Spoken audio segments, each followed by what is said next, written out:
तू लोग छिप के का देख रहल बाड़ू? अरे धीरे बोली रहुआ। काहे? अरे नहीं तो दुल्हनिया के ऊपर देवी माई का सवारी आ जाई, घोर अनर्थ हो जाई।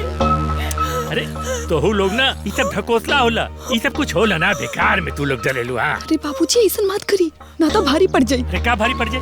कुछ भारी वारी न पड़ी। हम दिखावा तू लोग। बहू, ए बहू। जी बाबूजी। हे बेटा तनी गिलास पानी लेके आवा। जी बाबूजी। बेकार में डरावेलू, ये सब कुछ होला ना, समझ लो ना। और के कैसे का करल जाला ठीक से उस सब मंत्र हम जानी ला। चिंता करे नहीं बेकार में।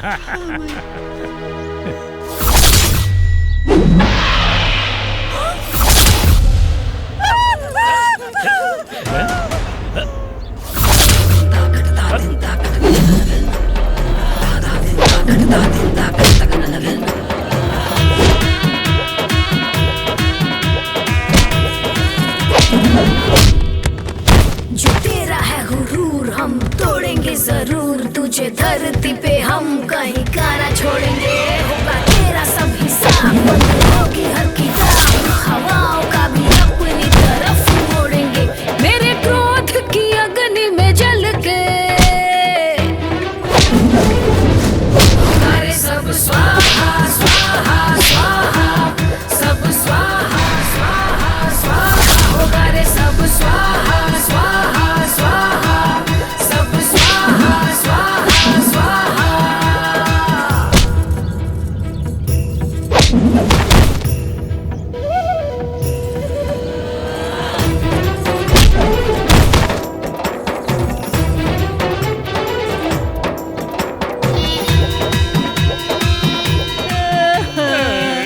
अरे मरी माई।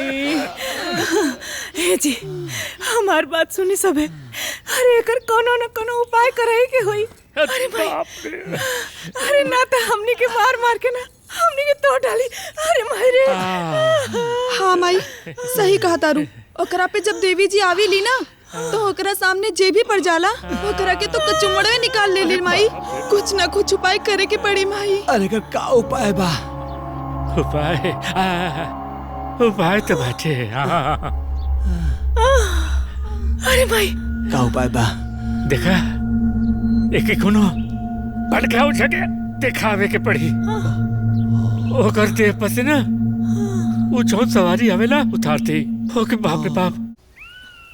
बाबा हमने के बचा लही बाबा। बाबा हमने के पता हमने के जान के दुश्मन भइल बिया बाबा।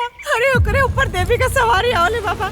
और जब सवारी आवले ना तो हमने के खूब मारले बाबा। सब पता बा हमरा के, सब पता बा। वो देवी जी ना ओकरा पर प्रेत आत्मा के वास बा। प्रेत आत्मा? हाँ प्रेत आत्मा, ओहे आत्मा जेकर हत्या भइल रहे। अब तहनी के ना छोड़ी। ऐसा मत कही। ना बाबा करो तरीका से भी वो आत्मा के हमनी के घर से निकाल दे बाबा। नहीं तो हमनी के जियल मुश्किल कर देले बिया बाबा। हाँ बाबा। रहुआ चिंता जिन करी, हम अपन क्रिया से डाकनी शाकनी भूत पिशाचनी सब भगा दिला। अमावस के दिन आके हवन करा के हम सब ठीक कर दे। हम ओम ऐं ह्रीं क्लीं चामुंडा स्वाहा। बाबा जय बाबा की, बाबा की जय हो। जय काली।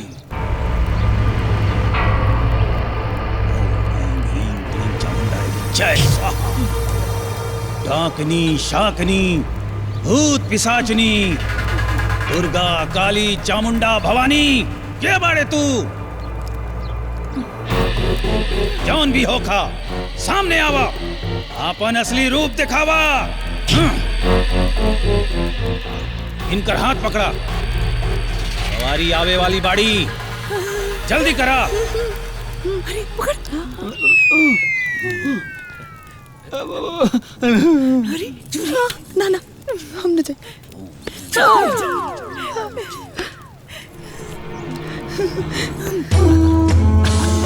अब बतावा के बड़े थे और यहाँ काहे आए बड़े? और ई परिवार के काहे परेशान कर रहल बाड़े? छोड़ द हमरा के, ना तो पछताए के पड़ी। ना छोड़ा। आज तोहरा के पता चली कि कौने ओझा से पाला पड़ल बा। जल्दी बताओ, ना तो हम तोहरा के भस्म कर दे। अब बताओ।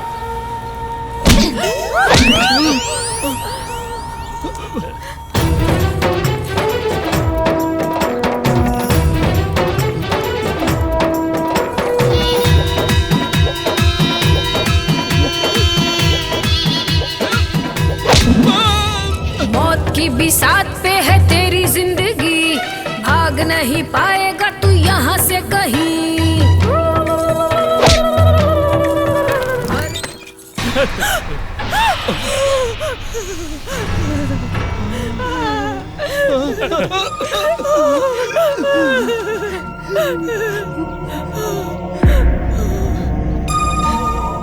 अरे ए जी, अम्मा जी, बाबूजी, ननद जी, ई रवा लोग एजा काहे लुकाइल बड़े? दुल्हन, वो कहा ना कि तोहरे ऊपर देवी माई के सवारी आवेली ना, तो वही डर के मारे हमने के एजा लुकाइल बानी जा। डरा के? केकरा से डरा के? ना भाभी जी, जब रउआ पे देवी जी आवेली ना तो तहर विकराल रूप हो जाला, तब केहू भी डरा जाई ना। और ऊपर से पटक के मारे बू। अरे ए बहू, हमने के इतना मरले बाड़ू कि तोरा के देखते हमने के पसीना छूटे लगेला। अरे ऐसन कोनो बात नहीं के बाबूजी, हमने भी तो इंसान है बानी ना। रवा लोग बाहर आई। ना ठीक है ठीक है ना ना ना, हम ना मारब। आई ना बाहर आई, हम सब बतावा तनी। आई चलो बताई, हमने के पता नहीं क्या करी हमने के साथ ही। चलो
कहा बताओ कि चाहता रहूं? इहे कि हम पर कोनो देवी भवानी ना आवेली।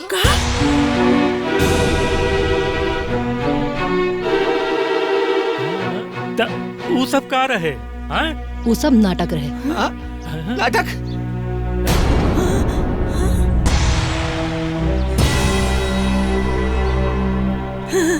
दही नाटक कैला के कौन जरूरत रहे? बदला लेवे खातिर। बदला? कैसन बदला? बदला हमार सखी के।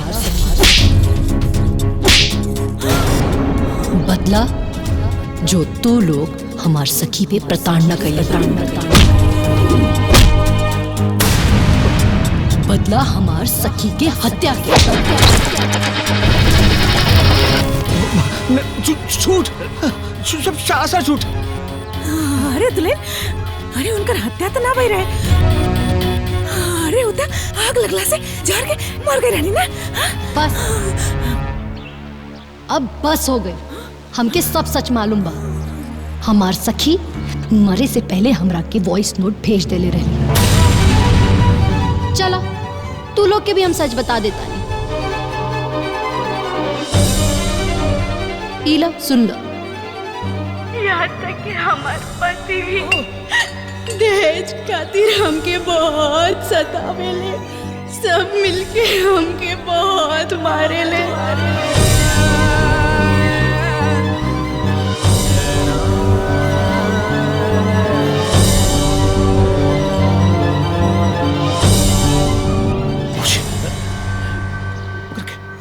अरे हमने का सारा भेद पता चल गई। अब का हुई? अब सारा परिवार के छील में चक के पीछे के पड़ी। तू लोग बिल्कुल मत घबरा, हमने रखे उपाय बा। यार अब देखा, ये राज खाली ओकरा के मालूम बा, समझ लू ना।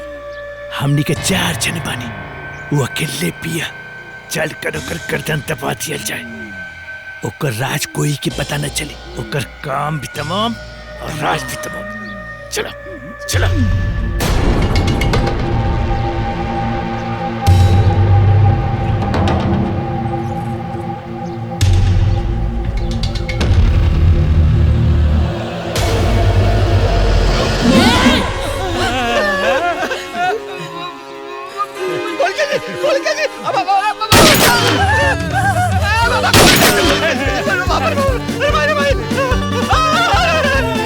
अरे गोली लग गई।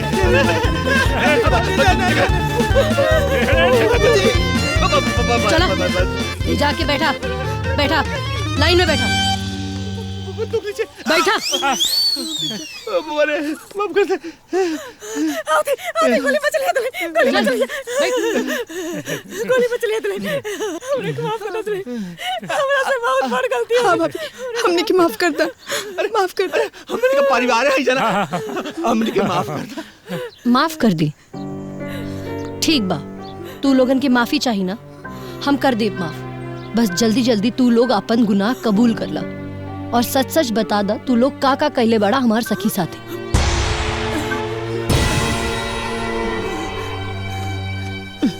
चलो हम बताता नहीं हमने के ओकरा संगे बहुते बुरा व्यवहार करने जा।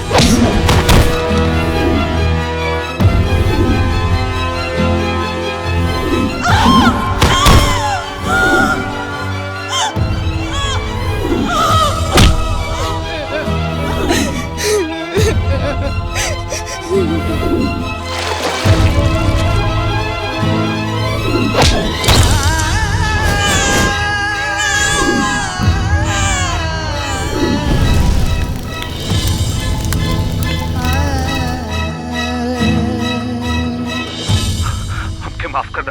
हम अपने माई बहन और बाबूजी के चक्कर में आके सब गलती कर ली है। हमके माफ कर दे। ये लोग के बहकावे में आके हम ये सब कर देली। हम बहू पर हाथ उठा देली। हम न चाहत रही, हमके तो खाली पैसा चाहत रहे।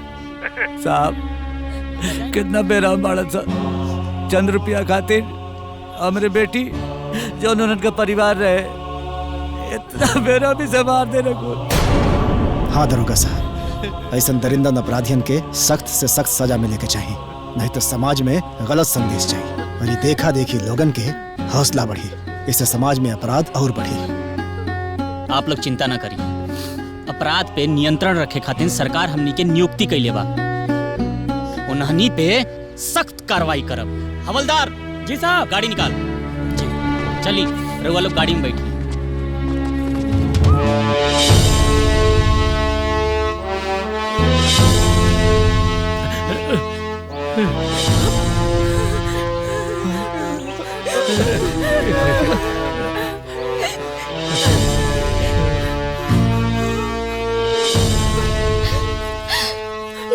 बेटी, तू इतना दिन ये जानवरन के साथ कैसे बितौलू है?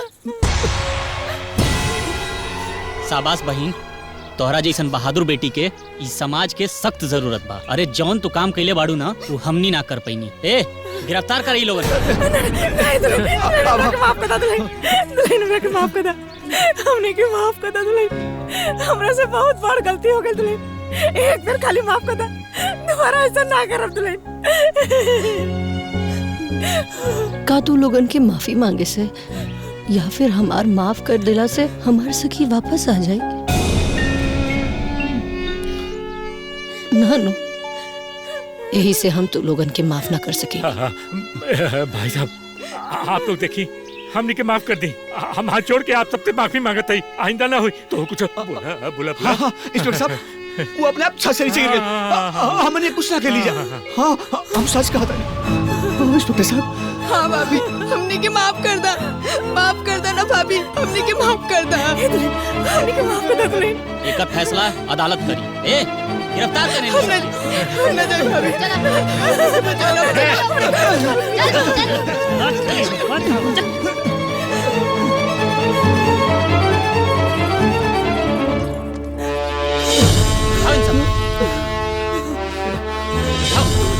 बिठाओ बिठाओ गाड़ी में।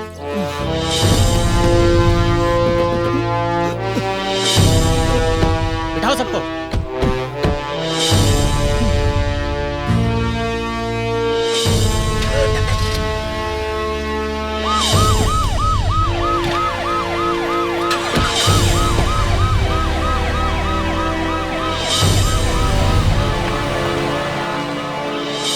आ जाओ, फ्रेम में हो? जी ओके ना?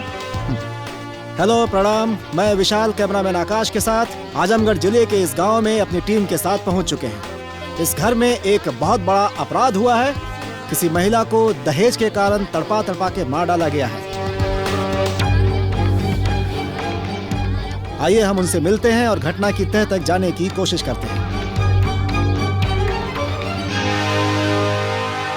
अच्छा, क्या आप बता सकती हैं इस तरह महिला उत्पीड़न और उनकी हत्या के पीछे सबसे बड़ा दोष किनका है? समाज। समाज में फैली कुप्रथा और कुरीतियों का। आप सब यकीन मानिए मेरा, समाज में दहेज के लिए महिलाओं पर अत्याचार करने वाली, उत्पीड़न करने वाली कोई और नहीं होती, बल्कि औरत ही होती है। आखिर क्यों एक औरत दूसरी औरत का दर्द नहीं समझ पाती? आखिर क्या गलती थी? क्या गलती थी मेरी सखी की? उसने क्या गलत किया था? क्या उसका अपराध ये था कि उसके पेट में लड़की थी? या उसका अपराध ये था कि उसके माँ बाप ने उसके अच्छे कल के लिए उसकी शादी इस घर में कर दी? या फिर शायद उसका अपराध था कि उसने लड़की कुल में जन्म ले लिया। पर ये कहानी सिर्फ मेरी सखी की नहीं है। ऐसी कितनी लड़कियां समाज में हर रोज जो ये सब झेल रही है। एक लड़की अपना सब कुछ छोड़कर जिस घर में पैदा होती है, जहां बड़ी होती है, पढ़ती लिखती रहती है, वो घर का बलिदान देकर अपने माँ बाप, भाई बहन, रिश्तेदार सबको छोड़ कर के आती एक दूसरे घर को बसाने के लिए, और फिर उसके बलिदान का ये इनाम देते कि उसे बेरहमी से मार दिया जाता है, उसकी हत्या कर दी जाती है। और ये सब किस लिए? बस कुछ दहेज के लिए। मैं बस यही कहना चाहती हूँ आप सबसे कि अगर हम अपने घर में अपनी बहू बेटियों को बचा कर रखना चाहते हैं तो समाज में ये दहेज प्रथा, जो कि महामारी से भी बदतर है, उसे खत्म करना होगा। अगर हमने समय रहते इस दहेज प्रथा को खत्म ना किया तो ये एक दिन हम सबको खत्म कर देगी। आज जो मेरी सखी के साथ हुआ वो कल को किसी के भी साथ हो सकता है। आपके साथ हो सकता है या आपके साथ हो सकता है। इसलिए हमें अपने आप को और अपने समाज को इस महामारी से बचाने के लिए एक साथ होकर आना होगा आगे। बस इतना ही कहना चाहती हूँ।